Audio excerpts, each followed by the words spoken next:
வீட்ல ஒரு நாள் மிக்ஸி ரிப்பேர் ஆயிருச்சு. அரைக்காம இட்லிக்கு எப்படி சைட் டிஷ் பண்றதுன்னு சர்ச் பண்ணும்போது தான் இந்த தக்காளி குழம்பு ரெசிபி கிடைச்சது. அதுக்கப்புறம் வீட்ல அடிக்கடி இதுதான் பரிதாபங்கள்ல சொன்ன மாதிரி சுட சுட இட்லியோட சாப்பிடுறதுக்கு அவ்ளோ ருசியா இருக்கும். ட்ரை பண்ணி பாருங்க.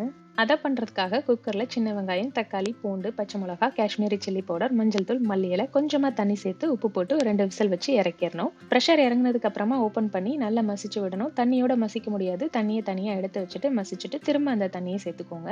இத அடுப்புல வச்சு நல்லா கொதிக்கும்போது புளிப்பில்லாத தோசை மாவு சேர்த்து ஒரு 5 மினிட்ஸ் கொதிச்சதும் அடுப்ப ஆஃப் பண்ணிடலாம். இனிதான் மெயின் ஸ்டெப்பே இருக்கு. இந்த கிரேவிக்கு தாளிப்பு தான் வாசனையே கொடுக்கும். அதுக்காக எண்ணெய் சேர்த்துட்டு கடுகு, உளுந்தம்பருப்பு, சின்ன வெங்காயம், காயப்பொடி, ஃபைனலா சாம்பார் பொடி சேர்த்துட்டு மிக்ஸ் பண்ணிட்டு அடுப்பு ஆஃப் பண்ணிருங்க. சாம்பார் பொடி கருகிராம.